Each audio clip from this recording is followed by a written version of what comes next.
Assalamualaikum warahmatullahi wabarakatuh. Selamat pagi dan salam sejahtera untuk kita semua. Sebelumnya perkenalkan, nama saya Arya Putra Widyatama dari kelas 11 MIPA 4. Pada kesempatan kali ini saya akan menyampaikan materi mengenai teks eksplanasi. Sebelum itu, kita harus tahu apa sih eksplanasi itu. Secara etimologis, eksplanasi berasal dari kata bahasa Inggris explanation yang berarti memberi penjelasan. Teks eksplanasi merupakan teks yang menjelaskan tentang proses terjadinya atau terbentuknya suatu fenomena alam atau sosial dan menyajikan urutan sebab akibat mengapa fenomena itu dapat terjadi. Pada teks eksplanasi juga, sebuah peristiwa timbul karena ada peristiwa lain sebelumnya dan peristiwa tersebut mengakibatkan peristiwa yang lain sesudahnya. Yang selanjutnya ada tujuan. Teks eksplanasi mempunyai tujuan untuk memaparkan proses dan sebab terjadinya suatu fenomena, menjelaskan fenomena yang terjadi, dan memberikan informasi yang jelas kepada para pembaca agar dapat memahami tentang suatu fenomena yang sedang terjadi. Yang selanjutnya, ciri-ciri. Teks eksplanasi mempunyai beberapa ciri-ciri. Yang pertama, informasi yang dimuat berdasarkan fakta atau secara faktual. Yang kedua, hal yang dibahas yaitu fenomena yang bersifat keilmuan. Yang ketiga, sifatnya informatif dan tidak berusaha mempengaruhi pembaca untuk percaya terhadap hal yang dibahas. Yang selanjutnya, bagaimana cara mengidentifikasi teks eksplanasi. Untuk mengidentifikasi teks eksplanasi ada 3 cara. Yang pertama, dengan membaca teks secara seksama, dengan memperhatikan strukturnya dan ciri kebahasaannya. Yang kedua, temukan fakta-fakta dari teks tersebut. Yang ketiga, buatlah kesimpulan secara keseluruhan. Yang selanjutnya, bagaimana cara mengonstruksi teks eksplanasi. Untuk mengonstruksi teks eksplanasi ada beberapa cara. Yang pertama, dengan menyusun bagian-bagian pokok dalam teks eksplanasi. Yang kedua, memahami struktur atau bagian dalam teks eksplanasi beserta unsur kebahasaannya. Yang selanjutnya ada struktur dan kaidah kebahasaan dalam teks eksplanasi. Teks eksplanasi mempunyai 3 struktur. Yang pertama, pernyataan umum atau bagian pembuka. Bagian ini menjelaskan mengenai latar belakang dan tinjauan umum topik yang dapat berupa definisi, klasifikasi, sejarah, dan asal usul. Bagian dalam teks ini berupa gambaran secara umum tentang apa, mengapa, dan bagaimana proses peristiwa alam dapat terjadi. Yang kedua, deretan penjelas atau bagian isi. Pada bagian ini berisi perincian proses atau sebab terjadinya suatu fenomena secara urut yang juga mencakup akibat dan dampak yang ditimbulkan. Yang ketiga ada interpretasi atau bagian penutup. Bagian ini berisi penafsiran atau pendapat penulis mengenai topik dengan perspektif tertentu yang lebih luas dan menyeluruh, serta menjelaskan korelasi peristiwa yang menyertainya.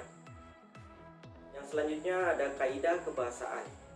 Teks eksplanasi memiliki beberapa kaidah kebahasaan. Yang pertama, memuat informasi berdasarkan fakta. Yang kedua, membahas informasi yang bersifat ilmiah. Yang ketiga, bersifat informatif dan tidak mencoba mempengaruhi pembaca untuk mempengaruhinya. Yang keempat, menggunakan sequence marker seperti pertama, berikutnya, terakhir, atau pertama, kedua, ketiga, dan lain sebagainya. Yang kelima, fokus pada hal umum atau generik, bukan partisipan manusia seperti tanah longsor, gempa bumi, banjir, dan hujan. Yang keenam, lebih banyak menggunakan kata kerja material dan relasional atau kata kerja aktif. Yang ketujuh, memakai konjungsi waktu dan kausal seperti jika, bila, sehingga, sebelum, pertama, dan kemudian. Yang kedelapan, memakai kalimat pasif. Dan yang terakhir, teks eksplanasi ditulis untuk membuat justifikasi bahwa sesuatu yang dipaparkan tersebut memang benar adanya. Selanjutnya kita masuk ke dalam contoh teks eksplanasi, yaitu berjudul kemiskinan. Yang pertama, ini bagian pernyataan umum atau kemiskinan adalah tingkat penghasilan masyarakat yang rendah sehingga tidak bisa memenuhi kebutuhan pokok sehari-hari seperti makan, tempat tinggal, pendidikan, dan lainnya. Umumnya, masyarakat miskin biasa tinggal di gubuk, kolong jembatan, dan bantaran kali. Tak jarang masyarakat miskin membangun sendiri rumah di atas tanah milik negara. Kemiskinan terjadi di seluruh dunia dan banyak negara berkembang yang mempunyai masalah ini, yaitu kemiskinan. Selanjutnya ada deretan penjelas atau isi. Kemiskinan terjadi sebab beberapa faktor, salah satunya dalam keterbatasan kelengkapan pendidikan dan pemenuhan kebutuhan sehari-hari. Bangkrut, musibah, perbudakan, struktur sosial juga menjadi faktor penyebabnya. Struktur sosial dan perilaku menjadi dominasi faktor masalah kemiskinan. Perilaku konsumtif, gengsi, pengeluaran uang tidak sesuai dengan pemasukan juga termasuk faktor struktur sosial.